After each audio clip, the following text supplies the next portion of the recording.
Nung nakita ko yung tape, tinawagan ko si Bato. Okay, sir. Sabi ko, hulihin mo na at kulungin mo. Hindi ninyo alam yan kasi hindi ako nagpapa-interview. Seasonal ang gana ko. Kasi si Rappler minsan, nagbabaliktad ng ano. So I had to, or if there is none, you just raise your hand and I'd be glad to accommodate everybody. You. Sir? Yes, sir. Gandang gabi, Sir Joseph po sa GMA7. Sir, syempre alam niyo yung sa issue ng kay Kia, no? How do you wrap your mind around this incident? Because before, ang sinasabi niyo, warning niyo sa mga drug addicts, do not kill the future generations of Filipinos, no? Yes. And then yung mga sinasite kayo na cases ng mga OFW na nagsasacrifice and they return to a broken family. Kian is a perfect example of a person yung inaalagaan ng magulang and then allegedly pinatay ng mga rogue police. But how do you wrap your head around this incident first? I am the head of government and I am the chief of all police and the commander-in-chief of the armed forces. You know, there was this incident, nakita ko sa TV, and it was really worth commenting on, but I refrained. Why? Because naunahan ako ni Aguirre and the decision of the Justice Department, hindi mo ma-question. The President is not allowed to do that. That would be unethical and illegal. When the Secretary of Justice ordered the NBI to investigate, the most prudent thing for me to do is to shut up and wait for the result of the investigation. I saw the tape or tapes doon sa TV, and I agreed that there should be an investigation. Should the investigation point to liabilities by one, two, or all, there will be a prosecution, and they have to go to jail if convicted. That I can assure you, that there will be no luto-luto dyan sa ano, because I really do not interfere. Pag may kasalanan ka, you know, my orders to the police is this: go out and destroy the apparatus of the drug organizations. And there are a lot of them. Kasi kung isahin mo lang, ang distributor lang ang runner, tapos yung pinaka-head, the one that's cooking, hindi mo makuha, then the activity will go on and on and on. When you say that you have to destroy the organization, I should be referring to the one cooking, the one selling, and the one distributing. Otherwise, if I stop only doon sa taas, walang mangyari. I cannot stop the drug problem and it is very serious. Sinasabi ko sa inyo, we are already in narco-politic state. Ang mga karamihan dyan and all the barangays are infected, 92. Tama si Santiago. During his time, he quoted it in one of the reports. Ngayon, nagpaiwan yan. At saka, hindi na alam, well, of course, yung anti-Duterte, pati yung the bleeding hearts, I cannot convince them. So, it's really useless to answer. Kaya hindi ako nagpapa-interview. Wala, they would insist on innocente yan. But, you know, let us wait for the investigation. And if the investigation points out liabilities, criminal liabilities, I will order that prosecution to the fullest, to the extent of the law, to the full extent of the law. Yan ang mag-garantiya ko sa inyo. I will wait. Kasi, sabi ng si Pia, ang interesado niyan, magtanong sa Rappler, pupunta ka ba doon? Sabi ko, no, I will not visit the wake. Kasi pumunta raw si Vice President. Good. Sana sinalin na lang niya yung pangalan ko.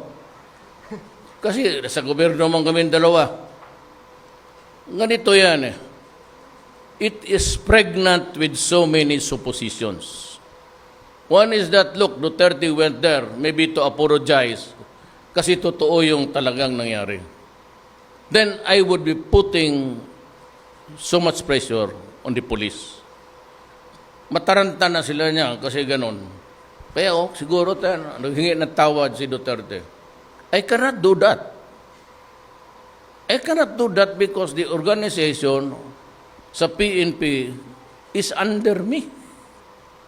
I would be the last person to condemn them without a valid investigation. Pero kung talagang rub out ng ganun, maasahan ninyo. They have to answer for it. They have to go to jail. So I am sorry, sabihin ko sa kanila. But yung sabi ko, go out and hunt, hindi ko na kailangan sabihin na huwag ninyong sugatan, huwag ninyong dapat sa paalang to disable, yung kay Doris. Doris, kubay baril yan, targetin mo yan dyan sa paa o sa bayag, he will be able to pull the trigger and kill the policeman, baliktad na tuloy. I lose 2-3 policemen a day. Nung isang araw, they were about to serve a warrant o pinatay na una. Papunta pa lang sila, tinamaan na sa dibdib.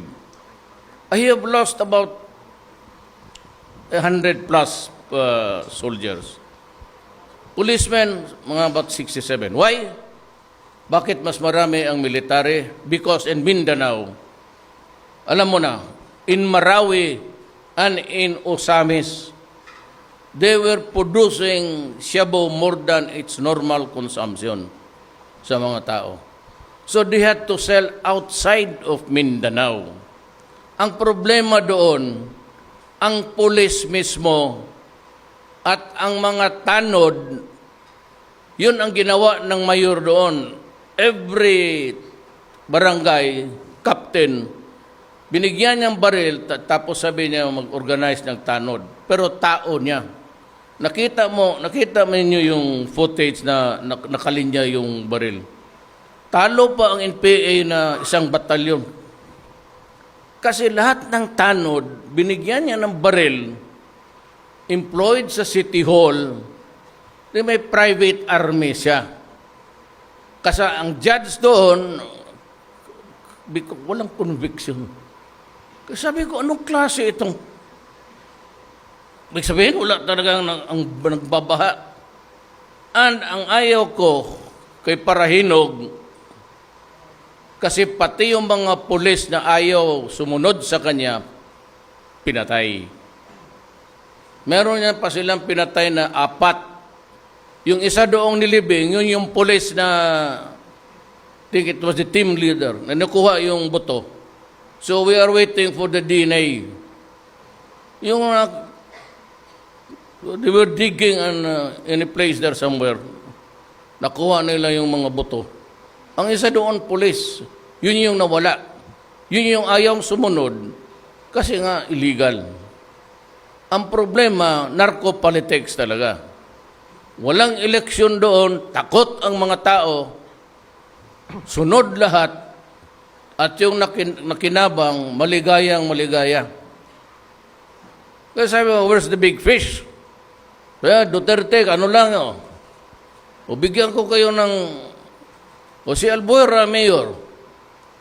Kaya lang nahuli, big fish naman sana yon, nilagay na lang sa aquarium, pinatay. So outside of yung patayan, he was a big fish. He was the producer of shabu on the western side ng Cebu, western side. Ang eastern side, si Odicta Kopol, yung pinagbabaril doon sa isang port somewhere dyan sa paglanding nila. And ang mga mayors dyan, pati barangay captain, baka sinabi ko sa iyo, Iloilo was the hotbed. Ngayon, medyo berada. Wala na. So, ang Marawi ngayon, full blast sila. Tapos dito naman, yung mga vessels, foreign vessels, flying the international routes, are producing shabu on board, then place them in plastic cans and just jettisoned it outside with the GPS. So yung mga dito, I'm sorry to say this, but mga Chinese, nilagyan na yung mga GPS, tapos yung mga tao nila, kukunin yung, may GPS eh. So kita ang pasok ng shabu. Now, I said noong mayor ako, ang template ko kasi Davao. And I was expecting that this government was really working. Ang pagtingin ko sa customs, except for yung mga palusot na yung taratara tawag nila, I did not expect that itong Bureau of Customs na ahensya ko was also importing drugs. Kaya paano kung matapos yung 6 months to 1 year, even if you give me the whole term, hindi ko matapos yan. Pati yung customs ko na inaasahan ko, nagpapalusot ng droga. O saan pupunta ang Pilipino? Tapos the only problem is sabihin nila, barbaric daw. Hindi naman na tinitignan yung anong trabaho. Magtanong muna kayo, ano yung trabaho ng pinatay? At sino ang pumatay? Or either way, sino ang pumatay? Bakit niya pinatay? That should be it. Hindi yung sino yung biktima, mahirap ito, anak lang ito ng, you know, Sir? ang buhay, the world is turning, planet Earth. It will not wait for you na sabihin mo, kasi anak lang ako ng hold-upper, anak lang ako ng puta, ganon ang buhay namin. Mahirap yan. Sir, picking up on your point, sir, do you have any information about what the police has already officially told you about the case as far as Kian's case is concerned? Ano po yung info na nakarating sa inyo? Nung nakita ko yung tape, tinawagan ko si Bato. Okay, sir. Sabi ko, hulihin mo na at kulungin mo. Hindi ninyo alam yan kasi hindi ako nagpapa-interview. Seasonal ang gana ko. Kasi si Rappler minsan, nagbabaliktad ng ano. So I had to explain kanina the role of the police and the gangster. Ganito yan eh. Police ito, gangster. If there is a confrontation, the duty of the criminal or ang dapat gawin niya is to surrender. Ang police naman is to arrest, take the criminal into custody, and if there is resistance, to overcome the resistance. That is the law. You have to overcome. Otherwise, you cannot bring him to the police station to start the investigation. So in other words, kung lumaban, you have to neutralize him. I never ordered also to the police to commit suicide. Mahirap yan. That's one. Kaya nang nangyari, hindi naiintindihan that the police is supposed to arrest and take custody of the criminal. Ikaw yung criminal, you have a duty to surrender. And kaya, because ang duty nito, hindi lang ganon. Sir? You have to overcome. Talhin mo sa istasyon. Sir, does that mean that the police action on the incident, on Kian, is justified? Why is it justified? No. Because the story is yet unfolding. And Aguirre, in a moment sabi niya, investigate. Yan yung may departamento. Ang presidente hindi pwedeng makialam dyan. Kung sabihin ko kay Bit na ganon na, wag yan, that would be an obstruction of justice. And you can get impeached. Impeachable offense yan. Kaya hindi ko talaga sabihin ko doon sa SW na, wag mong ibigay ang pera dyan sa dito mo ibigay. Cannot do that. Dito ako sa taas. Ngayon, kung pagkatapos, you need the approval, if it's money, then I approve it. Pero hindi ako pwedeng makialam dyan sa, hindi pwede talaga. That's bawal. Thank you, Joseph Morong. Next question, Trisha Macas. Are you GMA satisfied? News Online. Sige, oh. So we're good until Sir, short 2 lang o'clock in the naman, short morning. lang. Sir, okay. Would you agree, sir, that there may be, in the number of operations that the police had, that there were some abuses by the police? And if so, sir, why do you think that Cannot be it can denied. happen? Yes, sir. And hindi lahat, a lot of them are already facing charges in court. Hindi mo mapigilan yan. Because kung hindi dito sa fiscal, diskumpiyado ka, you can always go to the ombudsman. The ombudsman is a constitutional body and nobody can... Hindi ka pwedeng pumasok dyan. Ombudsman is kagaya ng COA, ombudsman, human rights. Ang presidente walang ano dyan. They can always say no to you and maybe say that do not do it because you can go to prison. Thank you, Joseph. Pero gusto ko lang malaman ng tao itong interplay. Kaya sinabi ko, if you are a criminal, surrender. If you are asked to surrender, drop your weapon. Because pagka nagkabarila na, pag pumutok yung pulis at maraming tinamaan sa bala niya, he is not criminally liable. I'm telling you now in public, and you can ask any lawyer, the liability becomes a government obligation to pay civil damages. Depende sa tao kung sinong nakapatay. Pagka pulis, hawak-hawak niyan M16 brrrr. So, spools out a lot of ammunition. Pag tinamaan yung 6 doong patay, tinamaan niya yung criminal, in the performance of duty, wala tayong magawa. Pero pag ang criminal, magbaril niya ng pulis, tapos tinamaan niya yung mga tao, he is liable for the death of the police and yung collateral damage ng mga tao. What is the difference? The difference is that you are in the performance of duty. So, excusable yung collateral damage mo. Pero ang criminal, because you are a criminal, pinatay mo yung pulis at ang napatay mo, iyo yan. Karga sa iyo yan. That is the rule.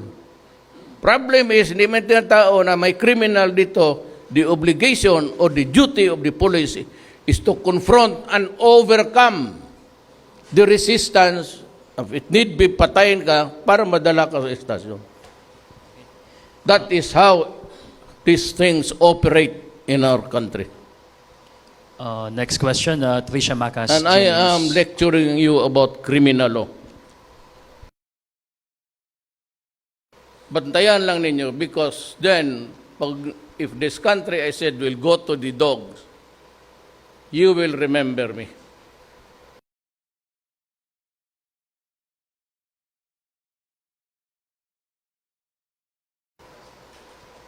Yes. Sir, Erwin. Mr. President, do you agree because some of our netizens, yung mga tao, they're thinking na masyadong pinalaki na itong issue ni Kian naging of national interest. Do you agree na sabi ng ilan na ginagamit na lang ito ng mga kalaban mo, ginagamit ng opposition, ginagamit ng mga politiko, ginagamit ng mga dilaw? Everybody who is upset with you at ayaw sa gobyerno mo is using the death of Kian.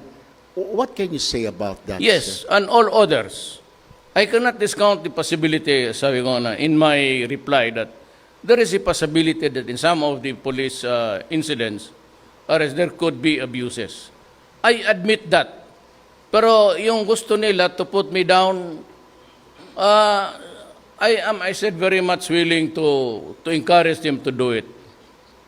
Ngayon, pag sabi ng, ang sabihin ng taga-gobyerno, that we will have to defend the Republic, then that is the time that I said, I have the sworn duty to protect the people and defend the Republic. Alam mo, ang droga, pasok sa likod, pasok by air, pasok dyan sa Mindanao, nagluluto dyan sa Visayas, mga putang ina ninyo. talagang habulin ko kayo. I would be placing 2 million per head. 2 million. Alalanin ninyo may pamilya kayo. Alam namin kung saan kayo nakatira. Alam ko kung saan yung bahay ng kabit ninyo. Abangan ko lang kayo doon. Or I will tell them, get them. 2 million. Basta may warrant, kidnapping, murder for hire sa police, 2 million automatic yan. Who pays? The people of the Republic of the Philippines. Where do I get it? Intelligence fund. 2 million, marami akong 2 million. Sir, one last question. Do you have any message doon po sa mga nagda-doubt sa inyong administrasyon, doon po sa kontra, yung alam na ho natin, mga dilawan, mga human rights, and all this politicos on the other side. Okay. What is your message, sir? Ganito yan, may message to the people of the Philippines. I am not as brilliant as the American President Lincoln. But that guy was responsible for the abolition of slavery. It was a very noble task and he succeeded. Meron siyang phrase na gustong-gusto ko, the equivalent of that in my religion is the Ecclesiastes 3. There is a time for everything. There's always a time to be president and a time for you to fall, if that is what God wants. Ito naman kay Lincoln, he said, if I were to try to read, much less answer all attacks on me, this shop, the office of the president, might as well be closed for any other business. I do the very best I know how, the very best I can, and I mean to keep doing so until the end. If the end brings me out all right, what is said against me won't amount to anything. But if the end brings me out wrong, 10 angels of God swearing I am right would make no difference. So I cannot answer everybody.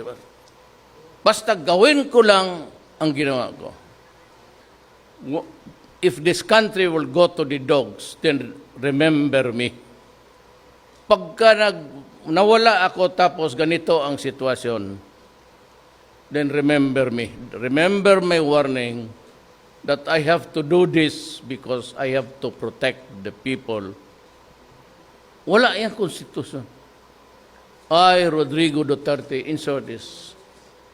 I swear to protect the people and defend the Republic of the Philippines. Sir, one Kung yung last... gustong sumunod sa akin ng militar, sumunod kayo.